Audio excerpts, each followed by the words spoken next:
Greetings to another Live with Kevin. Actually, is the third one this week. Say hello in the chat if you've been at all three of these. That would be really something. Listen, I'm excited to be with you normally once a week because once a week there's a new episode on the podcast. You see that over my shoulder. We'll get to that in a second. But if you're with us here live, whatever platform you're on, welcome. Glad that you're here. Make sure you do go to the comment section or the chat section of your whatever platform you're in and say hello and tell us where you're located. We'd love to know that. I have a selfish reason for asking you to do that. Not only do I like to know where people are located, but I really want you to feel like you're a part of this conversation. And so I want you to imagine that you were joining my guest and I around a table and we're having a conversation. And if you were there, what would you do? If you had a question, you'd ask it. If you had a comment, you would share it. If you had an idea, you would offer it. Those would be natural things that would happen if we were around a table. Well, let me tell you, we're not around a table except virtually. My guest and I are not around the same table. We're not even in the same country. That's okay. The magic of these technologies that we have today is that you can still ask those questions, share those ideas and those comments. And the way to do that is by typing into the chat function of whatever social platform you're on so that I know what those questions are. I can integrate them into the conversation. Perhaps I'll show them on the screen. I just want you to feel like you're a part of this, because when you are a part of this, you'll be more invested, more engaged, and ultimately you'll help make this a better podcast and live stream for everyone else. So thanks for being here, and that's how you can help us. So I keep mentioning that this will also eventually be on the Remarkable Leadership podcast. So what I'm going to do now is what will be the intro for the podcast when we trim off all this stuff I just shared with you. So Marissa, this is for you in 3, 2, 1. Questions. We ask them all day, but often, and how well do we ask them in our leadership role? How do you use questions to help you be a more effective coach? And if you had greater skills and confidence in asking questions, how would that change your results and outcomes as a leader? It's a great question. And these are questions that matter, and they're the kinds of questions we're going to explore during this episode. So welcome to another episode of the Remarkable Leadership Podcast, where we are helping leaders like you grow personally and professionally to lead more effectively and make a bigger positive difference for their teams, organizations, and the world. If you are listening to this show in the future, you could join us live on your favorite social media channel. You can find out when those are happening and how you can get connected and therefore see them / hear them sooner and get the beautiful, wonderful ideas into your practice sooner. And you can do all that by joining our Facebook or LinkedIn groups, just 2 of the platforms where you can watch. Go to remarkablepodcast.com/Facebook or remarkablepodcast.com/LinkedIn to be LinkedIn and know what's going on. Today's episode is brought to you by my latest book, Flexible Leadership: Navigate Uncertainty and Lead with Confidence. It's time to realize that styles can get in our way and that following our strengths might not always be the best approach. In a world more complex and uncertain than ever, leaders need a new perspective and a new set of tools to create the great results their organizations and teams need. And that's what Flexible Leadership provides you. Learn more and order your copy today at remarkablepodcast.com/flexible. And after all of that, we've got the administration out of the way. Let me bring in my guest. Looks like we might have a technical challenge. Let me check on that really quickly. See if that works. And if it does, great. And if it doesn't, we'll move on. We're going to move on. So let me introduce my guest. His name is Dave Reynolds. Let me tell you a little bit about him. He is a serial entrepreneur who has launched and developed a variety of new products and services for nearly 2 decades. He is the founder and CEO of the Ruminate Group, a growth consulting firm that helps clients think strategically, facilitate team growth, and navigate crucial conversations. With a background in sales leadership, performance management, and succession planning, Dave is passionate about growth, acceleration, and how asking the right questions yields the best answers. He explores those passions in his new book, Radical Growth: transform into an unstoppable leader through mastering the art of questions. I mentioned he's in another country than me. He's in Halifax, Nova Scotia, Canada today.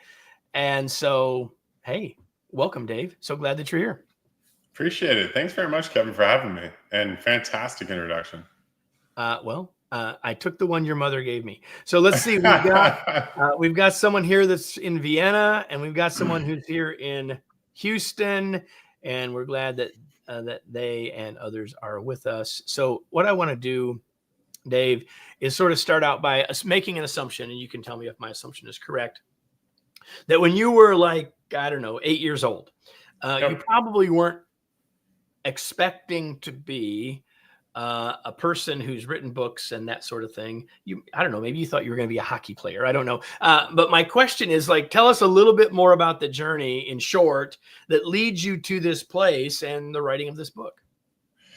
Yeah, it's funny when I look back and where I would have been 8. I think I always knew I was going to be a salesperson in some way, from persuasion and just being talkative, but never thought that I would wind up here. And so anybody ever asks, it's kind of a serendipitous moment of how one area drove me to the next. So it's been really exciting and navigating to entrepreneurship, from inventing new products to launching new products to getting into consultancy just by, asking a lot of really intuitive questions to a friend of mine that led to, hey, why don't you start consulting for me? And I said yes, and we'll figure it out. So here you are. So why the book specifically? You and I were talking before the show started, before we hit record, a little bit about what the book's doing for you since it came out. But like, why? What led you to decide to write the book? Yeah, well, 2 things. I think it was always on a bucket list, that I always just said, I really want to write a book. I was just always in admiration of people that wrote. But the second part was we serve clients kind of all over the world, very industry agnostic. And we were going through the process of doing a lot of executive coaching for their teams. And they were just seeing so much growth. And the CEO said, geez, if you could just package this in, a book or a program, she said, you could do really well with this. And so I didn't think about it until later that night. And I always got the abundance mentality that said, yeah, we should share this. We should give this out, even though a lot of people try and keep those tactics in. So we actually developed an actual training program, but we actually led with the book first. And that's what's got us here. So the CEO, I was in admiration and thankful that they said, hey, you know what? You should put this in a book. I love that. So in true salesman fashion, I suppose, you make a pretty big promise in the subtitle. You say, transform into an unstoppable leader. So let's talk about that word unstoppable just for a minute, because it's a big promise. And I'm confident that you use the word intentionally. So let's just talk about that a little bit. Why unstoppable? And is it really true that if we master the art of questions, we can become unstoppable?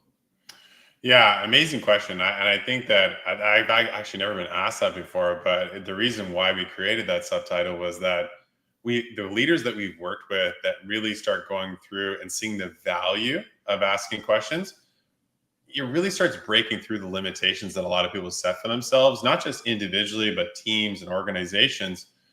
Because we start to think differently when we ask questions, we increase our level of ownership and our level of accountability, which overall, increases our level of execution. And a common question I ask clients that I work with is, hey, if you went back 2 years to where we started and you kind of saw yourself today, what would you say? And they're really kind of dumbfounded that they said, like, I wouldn't even know the person I am today. And I think that being a leader that masters the art of questions is you can create leaders that create leaders. And it really can kind of change your future just by really grabbing that skill and mastering it. So one of the things that you talk about throughout the book, and it really is, I think, hinted at in everything you've said so far, is that you're a believer in creating a culture of coaching. And I said in the opening that you can't detach coaching from questions. So what do you mean, Dave, when you say a coaching culture? How would I know? Why would I want it? Yep. And how would I know if I'm moving towards it? Yeah, and so we are always an area where a lot of people want a strategy. They want the strategy that's going to work, and that could be a coaching methodology. But it's the idea that, culture and strategy, and I think the old saying was that culture eats strategy for breakfast. We really want to make sure coaching culture isn't just about, introducing, say, radical growth as a strategy. Is we want radical growth to be part of, organization's culture. So they're sharing the terminology, they're owning implementation, and coaching is being done everywhere in the organization. You'll see in the book we talk about coaching up, coaching down, and coaching across. Coaching shouldn't always have to be a leader to an employee. It should be peer to peer. You should feel comfortable to lead up. And that's when we really see organizations that embrace coaching culture. And that is an incredible thing because you don't feel like you need to lead in only one direction. It can be multidimensional. And that's when we see the biggest influence over growth is when we see, coaching culture take flourish. All right. So we want to create a coaching culture, and we've said that questions are a big part of it. And so I want to talk about, as we promised in the episode title, talk about the art of questions. But before we get to the art, you say there's also a science to questions. So tell me about the science of questions before we dive into the art. Yeah, it was interesting when we were working with our publisher on this, and we were kind of said, hey, there's an art and science to it, because you can see when you watch somebody ask a question, it looks like you couldn't replicate that same process. But the science side is we really go on the idea of when you're being asked a question versus being given direction, there's a totally different neurological response on how you actually own the response because you have a sense of ownership over it. And that's like when we talk about storytelling and neurocoupling, like there is an actual relationship that you're creating by asking somebody a question versus telling them what they need to do. And this is really where we get more people involved in the commitment stage because the answers are coming from them. So they have a sense of empowerment by providing those answers. And in a lot of cases, we all know great questions, you have to ask multiple. So you can't live at a surface level. You have to get deeper. And people get a stronger self-awareness over being asked deeper questions. So we get a lot of aha moments where they're having those realizations. And you can actually see their body language change when you can tell that they've had that dialogue internally the whole time and they'll say it. And our response right away is that the first time you said that out loud? And they're like, yeah. And when they vocalize it, it just changes their relationship with the response. Yeah, thoughts are fuzzy, words bring clarity. We can think about things a long time, but when we say them or write them, it changes everything. And I often say, Dave, that people don't argue with their own data, right? So once people have said something, Fair that's point. where that's a big part of where that ownership piece comes into play. So I really appreciate that we started there. So and by the way, everybody, in case you're wondering, to think that this is an easy conversation for me to have when the guy who wrote the book about questions is here, and I'm sure he's mentally thinking about critiquing how well I'm doing at asking questions.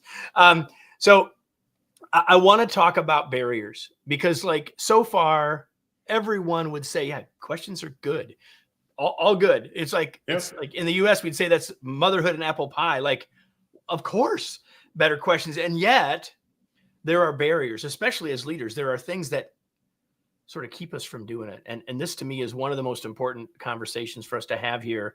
And I hope that everyone who's listening is like ready to take notes here. Like from your perspective and in your experience, Dave, what are the barriers?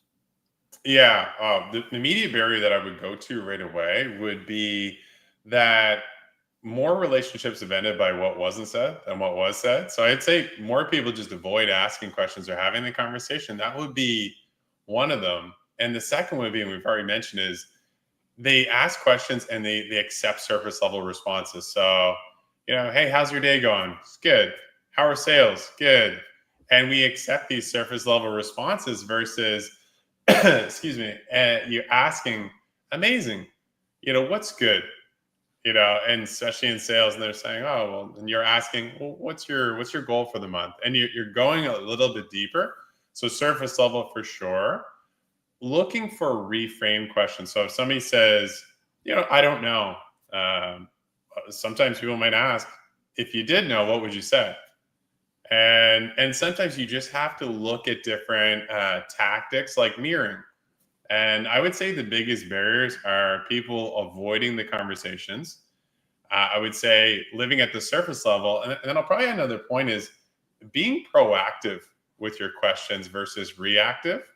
So a lot of times where somebody might ask a question reactively, you might be actually stimulating an emotional response versus a logical response. So that would be really what I would say some of the biggest barriers are because when you're asking proactive questions, you're invested in the conversation versus you're looking at checking a box in a reactive environment. One of the things that I find, and so speak to this if you want. One of the things that I find for leaders a lot of times is that they're afraid of asking because they don't know how to respond to the answer, or they don't ask because they think they already know. Yep. Comments about either one of those thoughts? Yeah, and I think like it's like, can I be a subject matter expert? Can I respond to that? So people will feel like they need to immediately respond, and there's actually something really graceful about pausing and asking for a moment to think about that. And if anything, it actually stimulates a deeper conversation.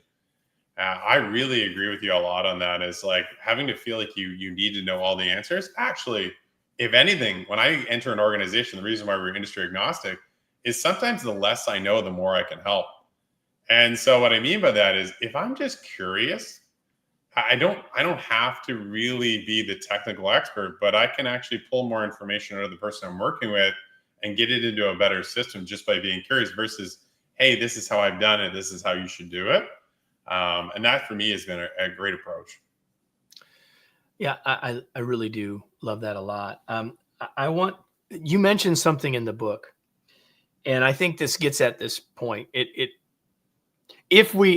as we get better at asking questions, we can do what you suggest here. You suggest that we need to move from being transactional to being transformational. What do you mean, and what's the difference? Yeah, transactional we see a lot of times, especially coaching in certain environments. They're kind of ad hoc. They're doing it because they have to do it, not because they want to do it. It might be a KPI or a metric that needs to be met to have coaching. Transformational is going, I'm making an intentional, proactive investment in coaching. Then I remember Eve actually being in telecommunications. We had to coach a certain amount of time. But once I started shifting into seeing coaching as my competitive advantage for growth, I really started realizing, oh, wow, by having consistent coaching conversations, I'm actually creating more dynamic leaders, higher performing sales executors. And not only am I making them better, I'm actually teaching them a skill that's transferable to their team members. So the transformation happens on also getting people outside of their comfort zone, but we're doing it in a way that they're really owning that process along the way. So that's really where we see a lot of transformation is really about getting them into that growth mindset, but also pushing them outside of their comfort zone in an area that they're owning the next steps. I think it's interesting that the way you describe that shift for you was a transformation, going from I have to coach to I get to coach, or I want to coach, or there's great value in me coaching. And anytime, and so that same transformation hopefully is occurring for all of you listening in terms of it's okay for me to ask questions. I want to ask questions. I can ask better questions. And if I'm going to ask better questions, one of the things we need to know is what are the kinds of questions we can ask. So we learned a little bit of this in school, but we've all slept since then. But you take us a step further in that. So when you think about it today for us in the workplace as coaches, as team members, what are the types of questions we should be considering?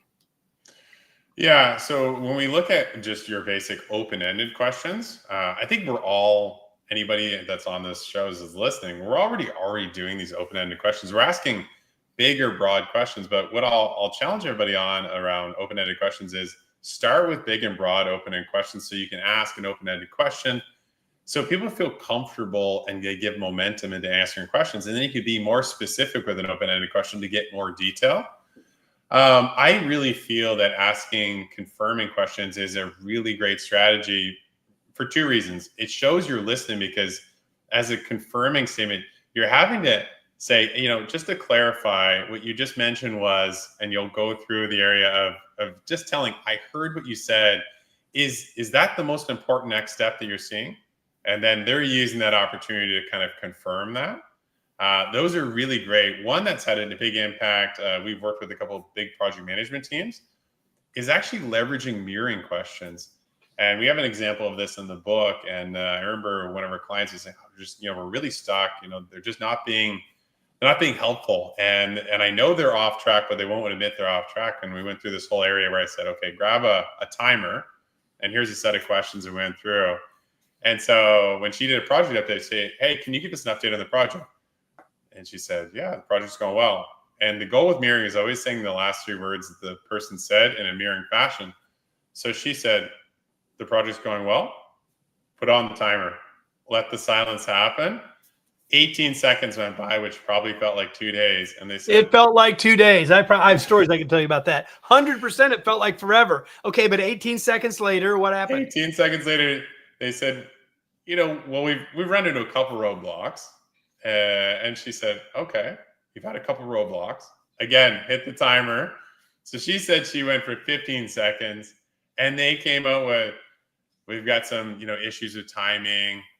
We don't know why the budget's off course, and we're seeing all these things. And she did still keep doing the mirroring activity until they got into a deeper conversation. She said the relationship was never the same after that. It was perfectly on point where they were engaged, they were part of the process, because they were worried about putting things on the table. But when you give people space and timing to really respond, but you give them in an area where they really have to own the truth, that is where mirroring really truly comes into practice. And it's such an exciting activity, but extremely difficult to wait 18 seconds for somebody to respond. That's a long time. But here's the thing. The longer you're waiting, the more especially if there's positional power, which you describe here, right? The coach, the boss, the leader person. The longer we're waiting, the more we're showing them that it's okay, that we really do want to know, that we're not just asking the questions on the checklist, that we really want to know, and that space is giving that person time to think that through, think it out, decide how they want to say it, to your point earlier. And it can make all the difference. That's a drastic length of time. Let me just tell all of you, it probably won't always take that long. But I love that strategy, that mirroring strategy. And you used something similar earlier in the conversation when you said, someone answered, I don't know. Well, if you did know, what would you say? I thought that was a brilliant question, and I wanted to bring it back in case someone missed it before. It's a great question. If you did know, what would you say? Because that's setting the person up to have enough confidence to say what they're probably thinking, right? Absolutely. I just love that question. I want to make sure that everyone sort of had that locked in for themselves. Well, on a fun life hack, Kevin, I was driving the other day with my girlfriend, and we said, honey, where would you like to go eat? And you know what she said? It doesn't matter to me. And then I said, well, if it did matter, where would you like to go? And she said right away the exact spot where she wanted to go. I was like, oh, this is working. You just salvaged relationships right there, Dave. You didn't even know that. You saw, if you're watching, everybody, I kind of went like this because everybody that's in a long-term relationship has had that conversation. I promise you that they have. And what a great way to do that by using mirroring questions. We talked about open-ended questions, starting broad and getting more specific. We talked about confirming questions or paraphrasing questions. We talked about mirroring questions. Any other question types you want to talk about before we move on? Yeah, I would say, to go back to the idea of surface level elements, I would go into more of the probing questions. And I would say this is where leaders can probably strengthen the most, is that just asking probing questions. And that doesn't mean asking the same question. It's a matter of looking at a sequence of questions. And I remember walking with the CEO by kind of one of the sales teams, and CEO kind of wanted to show me how to connection with everybody. And he talked to the sales manager. He said, oh, hey, our sales. The sales manager said, oh, they're good. And I walked by and I could see I was close enough with him that I said, perfect. Hey, sales are good. I said, how's your month going? He said, pretty good. He still give me similar responses. Like, what was your goal for the month? and they shared their goal. And I said, amazing. Like, where are you at month to date? He shares it. And I said, okay, interesting. I said, are you on track to hit your goal? And he said, well, not really. And I said, okay, interesting. So sales are good. And we just kind of had a fun way of challenging each other. He said, well, these are some of the areas that we're stalling in. And it was interesting because you had to go 3 or 4 layers deeper. But it was interesting. I walked in the office next week, the CEO, and he came up and said, hey, we're back on track. And so it was interesting. By probing and caring and investing, we created a relationship with each other that he felt that he wanted to share, having committed to making a change, versus getting away with a surface level question and going back to not being on track. So that highlights 2 things, everybody. Number 1 is it's something that we said before. By asking the question, you get people out of their head and putting words to it, which changes their understanding as well as the commitment, as you said. But the other thing that questions do for us is they can be a way to build relationship. And if we, as leaders, want to be more effective as leaders, we want to have better working relationships with our folks. Question is one of the very best ways that we can do that. Let's talk about follow-up questions, right? Like, or follow-up in general. Let's spend a couple minutes there before we sort of round into the final turn here. Yeah, I would say follow-up systems and follow-up questions are probably what has helped us drive the strongest ROI for organizations, and probably the strongest systems that we teach when we're teaching the coaching process is that every time that you're finishing, say, coaching or a conversation, there should be a commitment to some form of action that comes from the person you're coaching. Now, there's 2 scenarios that people are used to: a coach that follows up and a coach that doesn't. A coach that doesn't, okay, I got away with it. Accountability drops. The coach that starts the next session by saying, what actions do we commit to on our last session? And they talk through them. Amazing. Can you walk me through how that went? Or how did that go? And if you create that environment of accountability, that follow-up system not only holds them accountable to being the best version of them, but they know somebody's also invested in their success because they cared enough to follow up to make sure that they executed. And that's not only created a great investment between the 2 of us or the group that we're coaching with, they just feel like they've got somebody in their corner. And a lot of people see accountability as punishment. Accountability for us is motivation to go farther. Yeah, if I sometimes say, some people think accountability is the longest 4-letter word in the English language, but it doesn't have to be, because really what accountability ultimately is ownership, right? So I love that you tying that to motivation. I love that. So one more work-related question, and a lot of folks who are watching or listening are their leadership context is different than it was, say, 5 years ago, because either they have folks who are fully remote or they only see some of the time. So that means some of the time, all of these questions and these skills of asking questions and building a coaching culture are all happening at a distance. Do you have any specific advice? Does anything change in our conversation, or would you put an addendum on anything we've talked about when you're doing it at a distance? Yeah, and this actually happened when we saw a lot in the pandemic where people switched to being in that remote environment. I think you can still have a very candid, direct conversation in a remote environment. I think initially a lot of people coached in teams versus coached individually. And we really wanted to make sure that people got back to, you could do remote team conversations, but you should always still commit to doing that one-to-one conversation. And we always go back to the care and candor side, is that you might care, but you might not be candid, so you create distance. You might be candid, but you might not care, and you create dysfunction. But if you have care and you're candid, you can create those transformative environments. So I would say at a remote, always making feel like they're connected to the team. You're connecting to their contribution. You're getting them to open up, because especially people in remote environments, depending on what their role is, they can feel very siloed. They can feel very disconnected. That investment into that conversation can really pull them back together. We had multiple organizations that, as a tech company, I would think of it, had 7 different countries, and they just weren't used to managing people in a one-to-one environment. Even if there were short conversations, it's that small investment that adds up over time. And we always use this Stephen Covey, the emotional bank account. Yeah. And that is huge because that just adds up over time. 100%. I agree with you 100%. A couple of things before we go. I'm going to shift gears. I want to ask you, Dave, what you do for fun. Fun. There is a lot. We run a lot. I do triathlons. I do duathlons, I mean, you and do more than run. a little That bit. means And there's I've been swimming and swimming quite a bit. biking involved.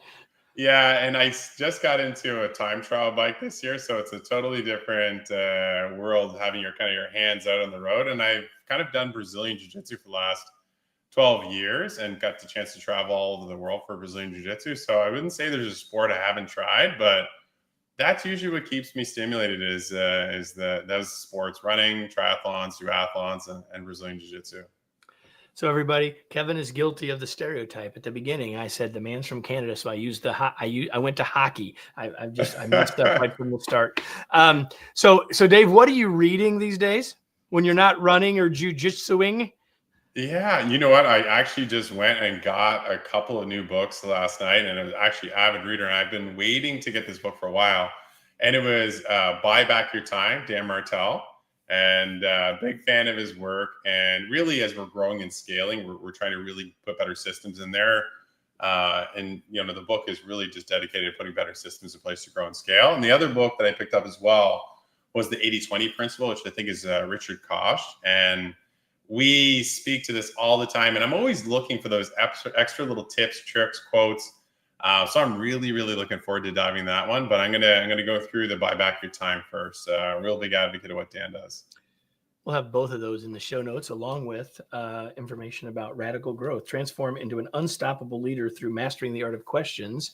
As I hold this up, Dave, where else do you want to point people, or how do you want people to, if they want to connect with you, learn more about what your work, where do you want them to go?